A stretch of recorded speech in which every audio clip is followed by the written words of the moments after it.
Morning to all of you. आप सभी का इस वीडियो सेशन में हार्दिक स्वागत है, अभिनंदन है।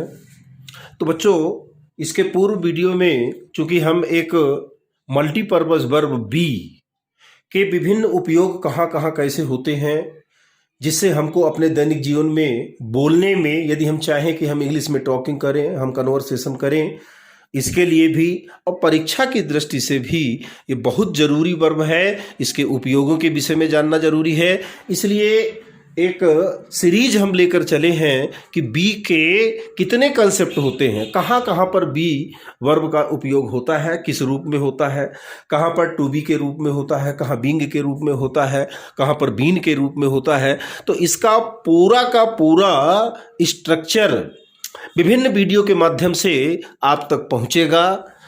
आपसे आग्रह ये है कि उन वीडियोज़ को आप ध्यान से देखेंगे, सुनेंगे और समझने का प्रयास करेंगे।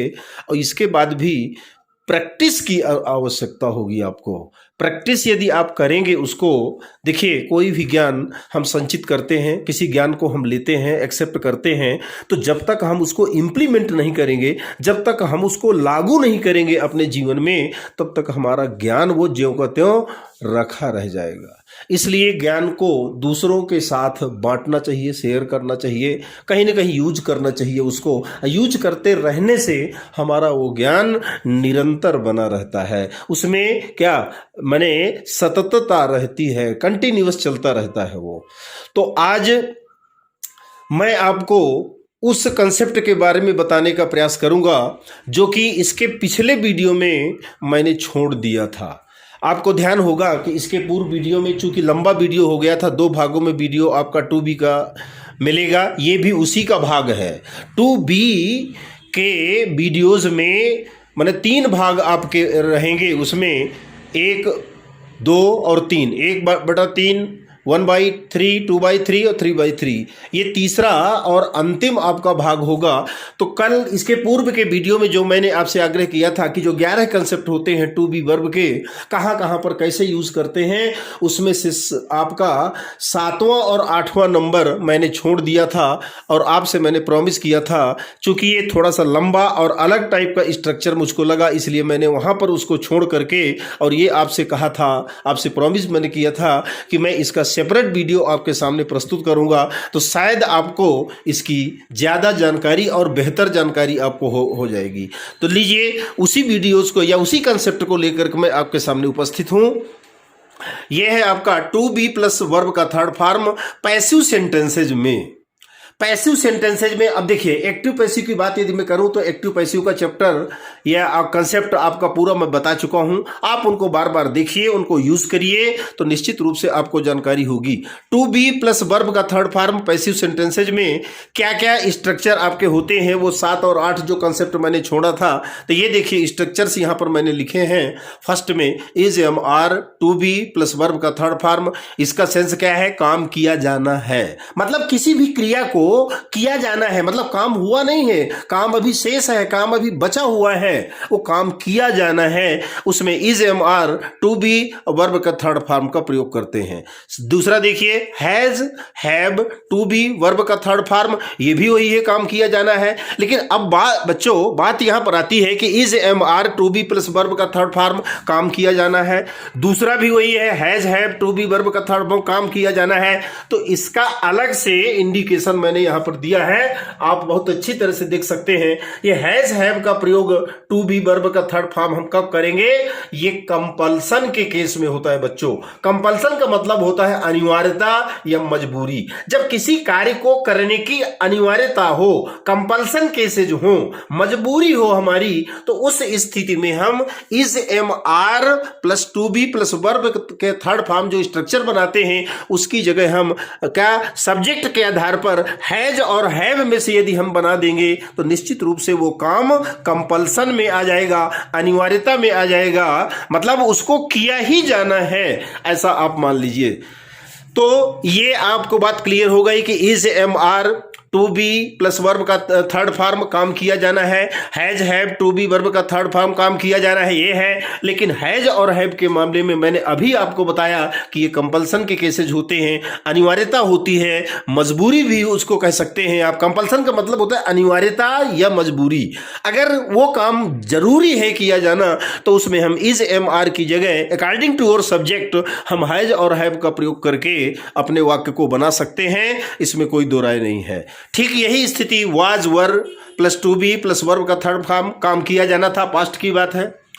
लेकिन अगर हमें कंपल्सन की बात आएगी, यहां भी कंपल्सन की बात है, ये देख लीजिए, और वही है आपका अनिवार्यता या मजबूरी। तो अगर पास्ट में कोई काम किया जाना था, जरूरी है किया जाना था, तो वाज वर की जगह हम हैड का प्रयोग करके टू बी प्लस वर्ब के थर्ड फॉर्म में स्ट्रक्चर को या सेंटेंस को हम बना सकते हैं, was were.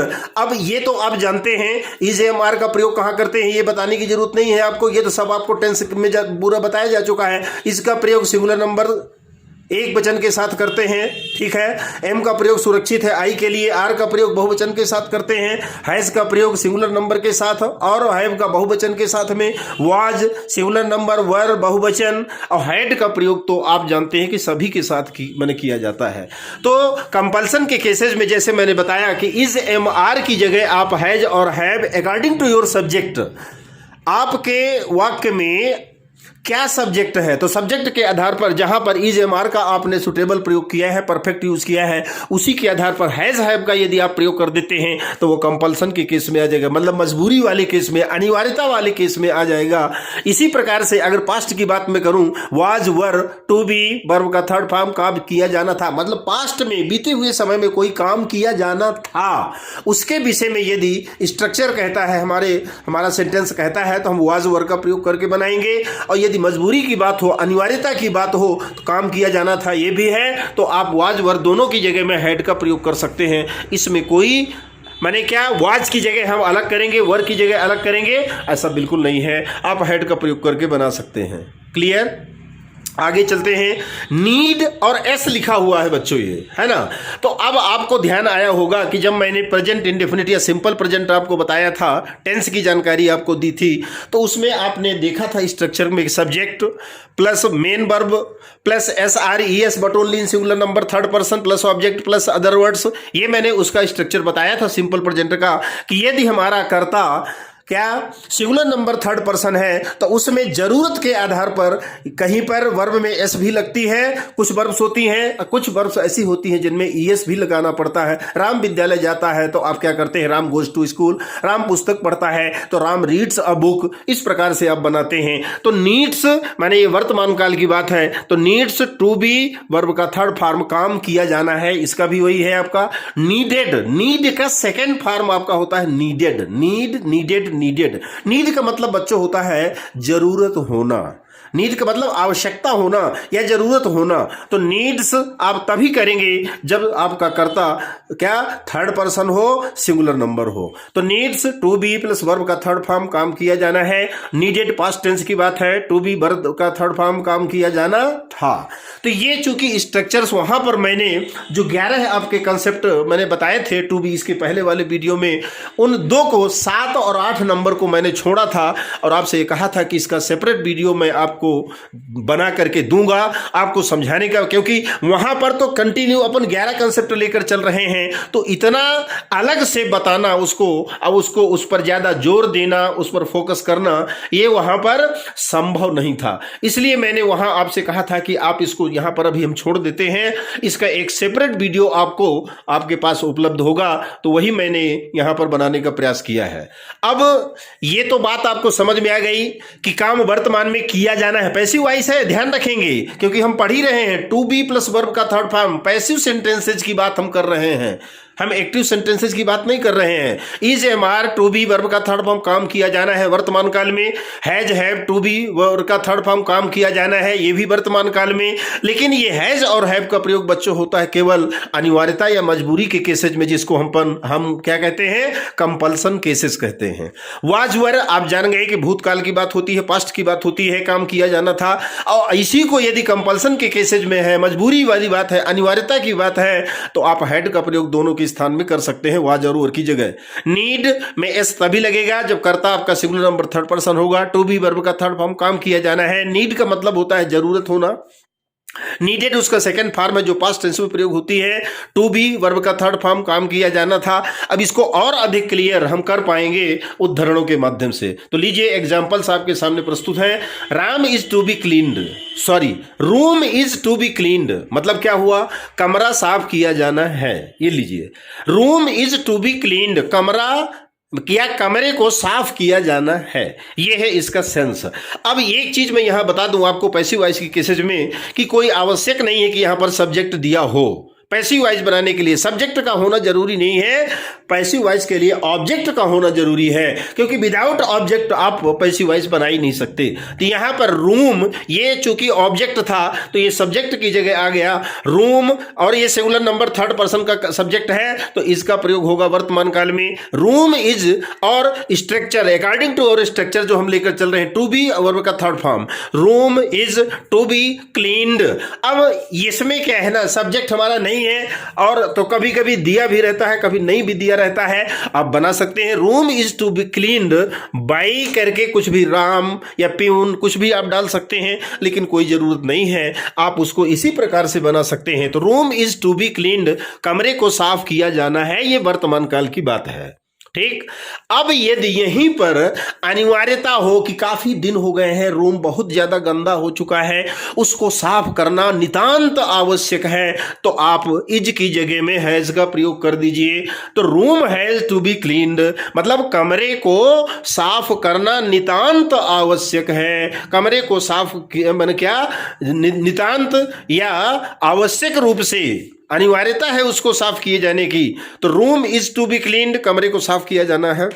Room has to be cleaned, कमरे को अनिवार्यता साफ किया जाना है। ये इसमें परिवर्तन हो गया कंपल्सन के केसेज में। इसी को बहुवचन में देख लीजिए, rooms are to be cleaned by Ram, है ना।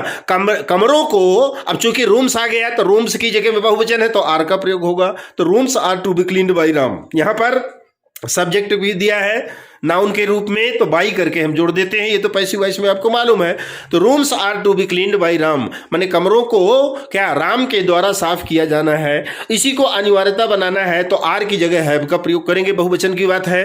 तो rooms have to be cleaned by Ram, ये समझ में बात आ गई। क्लॉथ्स, नीचे एक वाक्य आपका दिया है, क्लॉथ्स कपड़ों को are to be washed by mother, मतलब कपड़ों को माँ के द्वारा साफ किया जाना है। कपड़ों को माँ के द्वारा साफ किया जाना है, लेकिन अगर मजबूरी की बात हो, अनिवार्यता की बात हो कि नहीं बहुत गंदे हो गए, साफ ही किया जाना है, तो आप बच्चों आर की जगह में हैव का प्रयोग कर सकते हैं। इसको ऑब्लिक करके मैंने लिखा है, मतलब इसमें देखिए आर का प्रयोग करेंगे तो एक सामान्य सी बात होगी, ठीक है, जो ऊपर मैंने बताया। लेकिन अनिवार्यता की बात यदि आपको दिखानी है, शो करनी है, तो clothes have to be washed by mother, मतलब कपड़ों को माँ के द्वारा साफ किया जाना अनिवार्य, क्या है, अनिवार्य है या मजबूरी है। ठीक, इसके बाद देखिए, children are to be sent to school, माने बच्चों को विद्यालय भेजा जाना है। Children are to be sent to school, बच्चों को विद्यालय भेजा जाना है, बच्चों को स्कूल भेजा जाना है। ठीक है, इसके बाद देखिए, guitar is to be played in the competition, प्रतियोगिता में गिटार को बजाया जाना है। ठीक, गिटार को प्रतियोगिता में बजाया जाना है। Guitar is to be played in the competition, guitar को कंपटीशन में, प्रतियोगिता में बजाया जाना है। ये तो आपकी प्रेजेंट की बात हुई। अब चलते हैं पास्ट की बात कर लेते हैं। Ram was to be sent to school, Ram को विद्यालय भेजा जाना था। देखिए, वाज का प्रयोग यदि करेंगे तो Ram was to be sent to school, had का प्रयोग नहीं होगा। Ram was to be sent to school, Ram को विद्यालय भेजा जाना था। लेकिन अगर मजबूरी हो, अनिवार्यता हो, तो आप वाज की जगह हैड का प्रयोग कर दीजिए। तो क्या बन जाएगा वाक्य, Ram had to be sent to school, Ram को विद्यालय भेजा जाना था, अनिवार्यता भेजा जाना था। ये अनिवार्यता में बदल जाएगा, कंपल्सन के केस में बदल जाएगा। He was to be asked, उसे क्या, उसको पूछा जाना था। He was to be asked, उसे पूछा जाना था। किसके द्वारा पूछा जाना था, ये पैसिव वॉइस में आवश्यक नहीं होता है। ठीक है, तो he was to be asked, उसको पूछा जाना था। We were to be told है, हमें बताया जाना था। We were to be told, हमें बताया जाना था। You were to be searched, तुम्हें या तुमको खोजा जाना था। You were to be searched, search नहीं खोजना, you were to be searched, तुम्हें खोजा जाना था, तुमको खोजा जाना था। अब ये जो वाज की बात है, वर की बात है, तो चूंकि यहां पर हम फ्री हैं कि वाज और वर दोनों की जगह में कंपल्सन केसेज को अगर हमको निर्माण करना है तो हम दोनों की जगह हैड का प्रयोग कर सकते हैं। जैसे आपका अंतिम है you were to be searched, तो यहां पर आप लिख सकते हैं you had to be searched, मतलब तुम्हें अनिवार्यतः खोजा जाना था। ठीक है, बात समझ में आ गई। चलिए अब चलते हैं हम नीड और नीड्स और नीडेड की बात हम करते हैं। He needs to be sent, मतलब उसे भेजा जाना जरूरी है। He needs to be sent, उसे भेजा जाना जरूरी है। ये हो गया नहीं, ही नीड्स, चूंकि सिंगुलर नंबर थर्ड पर्सन है ही आपका, तो वर्ब में एस लगेगा। He needs to be sent, उसे भेजा जाना है या जरूरी है। Ram needs to be cleaned, room needs to be cleaned, मतलब कमरे को साफ किया जाना जरूरी है। Room needs to be cleaned, कमरे को साफ किया जाना जरूरी है। Rooms need to be cleaned, कमरों को साफ किया जाना जरूरी है। अब देखिए, चूंकि यहां पर रूम था तो इसलिए एस लगा था। ही सिंगुलर सब्जेक्ट है आपका, singular number third person, S लगा था। रूम है तो नीड्स आएगा, मतलब सिंगुलर नंबर थर्ड पर्सन के साथ में हम एस या ई एस का प्रयोग करते हैं। He needs to be sent, उसे भेजा जाना है, जरूरी है। Room needs to be cleaned, कमरे को साफ किया जाना जरूरी है। Rooms need to be cleaned, कमरों को साफ किया जाना जरूरी है। We need to be sent, हमें भेजना जरूरी है, तो वी के साथ में नीड का प्रयोग होगा, एस ई एस लगेगा नहीं, क्योंकि फर्स्ट पर्सन आपका क्या है, प्लूरल नंबर है। तो we need to be sent, हमें भेजना जरूरी है।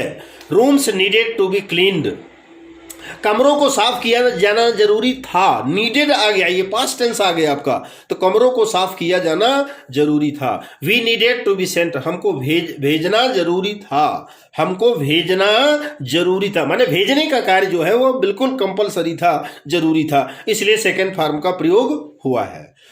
तो मुझे ऐसा लगता है कि ये स्ट्रक्चर जो मैं अलग से लेकर के आपके सामने प्रस्तुत हूं, टू बी प्लस वर्ब का थर्ड फॉर्म, पैसिव सेंटेंसेस के बारे में हम बात कर रहे हैं, और हमारा मेन मुद्दा है बी माने क्या, वर्ब है ना, मल्टीपर्पज वर्ब जो बी है, इसका उपयोग हम कहाँ कहाँ करते हैं, चाहे हम न्यूज़पेपर्स की बात करें, चाहे मैगजीन्स की बात करें, चाहे कन्वर्सेशन की बात करें, टॉकिंग की बात करें, तो ये वर्ब बहुतायत में प्रयोग होती है, प्रचुर मात्रा में प्रयोग होती है। निश्चित रूप से यदि इसके विषय में हम काफ़ी कुछ पकड़ रखें, जाने इसके विषय में, तो बहुत कुछ लाभ मिल सकता है। तो यहाँ पर जो आपके कुछ स्ट्रक्चर्स मैंने यहाँ पर बनाए थे, is am are to be verb का थर्ड फॉर्म, ये प्रेजेंट की बात है, काम किया जाना है, और इन्हीं की जगह में इज एम आर की जगह में हैज और हैव का अकॉर्डिंग टू योर सब्जेक्ट हम कर देंगे, तो वो कंपल्सन, अनिवार्यता या मजबूरी में आएगा। Was were to be third form, काम किया जाना था पास्ट में। अगर हमें मजबूरी दिखानी है, कंपल्सन केसेज को निर्माण करना है, तो हैड का प्रयोग दोनों के स्थान पर कर सकते हैं वाज वर की जगह। नीड में एस तभी लगेगा जब सिंगुलर नंबर थर्ड पर्सन करता होगा, नीड का मतलब जरूरी होना, और नीडेड आपका पास्ट टेंस में होता है। Second form of the verb need is needed. उदाहरण के बाद माध्यम से मैंने यहां पर समझाने का प्रयास किया। Room is to be cleaned, room has to be cleaned, rooms बहुवचन हो गया तो आर का प्रयोग, इसी को यदि कंपल्सन बनाना है तो हैव का प्रयोग कर दीजिए। क्लॉथ्स बहुवचन है तो आर का प्रयोग होगा, या कंपल्सन बनाना है तो हैव का प्रयोग कर दीजिए। Children are to be sent to school, children माने बच्चे, बहुवचन है तो आर का प्रयोग। गिटार एक वचन, सिंगुलर नंबर थर्ड पर्सन है, इसका प्रयोग। अब पास्ट में Ram was to be sent to school, Ram को विद्यालय भेजा जाना था। अब इसी में अनिवार्यता दिखाना है तो हैड का प्रयोग कर दीजिए। He was to be asked, we were to be told, you were to be searched. He needs to be sent, room needs to be cleaned, rooms need to be cleaned. Room आपका एक वचन है, singular number है तो S लगेगा। Rooms बहुवचन है तो नीड ही केवल रहेगा। We need to be sent, rooms needed to be cleaned, और we needed to be Saint.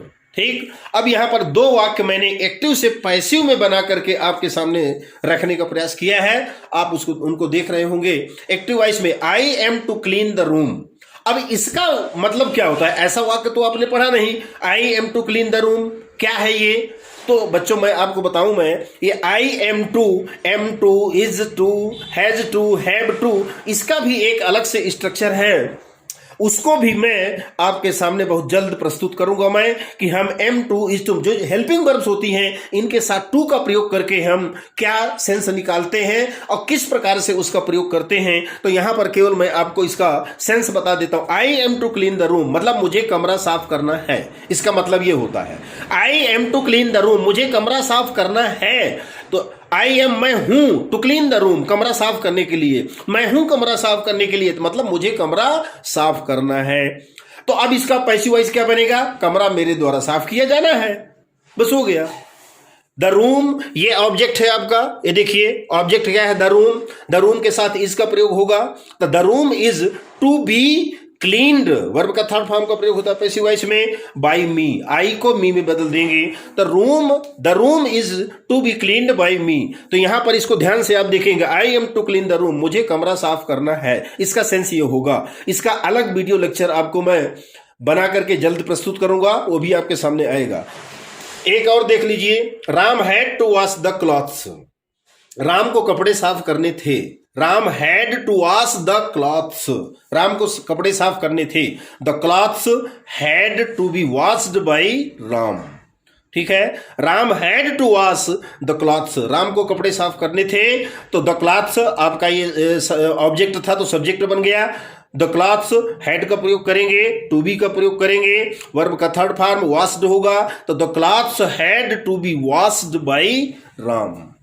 तो इसका एक वीडियो लेक्चर जो इज एम आर जो हेल्पिंग वर्ब होती हैं उनके साथ टू के सेंस में किस प्रकार क्या सेंस निकलता है, उसमें विल के साथ में हो गया, साइल के साथ हो गया, या और जो जो अनिवार्य हेल्पिंग वर्ब्स आपकी होंगी उनका एक अलग वीडियो आपके पास उपलब्ध होगा, आपको भेजा जाएगा, उसको मैं बनाऊंगा। लेकिन अभी चूंकि हम बी जो आपकी मल्टीपर्पज वर्ब है उसके विभिन्न रूपों के विषय में जानकारी प्राप्त कर रहे हैं, तो ये जो आपका टू बी वर्ब का था इसमें 3 वीडियो आपके पास मिलेंगे, लगातार मिलेंगे, पहला, दूसरा, तीसरा। ये तीसरा और अंतिम था आपका टू बी वाले में, जिसको मैंने यहां पर आपके सामने अलग करके 7वां 8वां जो आपके 11 है कंसेप्ट आपके मैंने बताए थे कि टू बी का प्रयोग होता है, उनमें से 9 तो मैंने बता दिया था, इसके पहले वाले में 2 आपके छूट गए थे, उसको मैंने यहां पर पूरा करने का प्रयास किया है।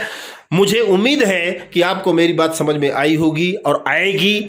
आप समझिए और समझने के बाद उसका प्रयोग करिए, लेकिन अपनी कॉपी में लिखना बिल्कुल मत भूलिएगा, क्योंकि ये चीजें बार बार आपको मिलने वाली नहीं है। इसलिए कहीं से भी ज्ञान हमको मिले तो उसको बहुत विनम्रता पूर्वक हमें स्वीकार करना चाहिए और लिखित दस्तावेज के रूप में कहीं ना कहीं हमको अपनी अभ्यास पुस्तिका में, अपनी नोटबुक में अवश्य अंकित कर लेना चाहिए। ये आप सबसे आग्रह है। तो चलिए अब इसके बाद हम जो है ये तीसरा माने आपका हुआ ये, इसके बाद हम अगले बीइंग के प्रयोग में, है ना, बीइंग का किस प्रकार प्रयोग करते हैं उसके विषय में क्या क्या होता है उसको, उस माने कंसेप्ट को लेकर के अगले वीडियो में पुनः आपके सामने उपस्थित होऊंगा। तब तक के लिए आप सभी का बहुत बहुत धन्यवाद।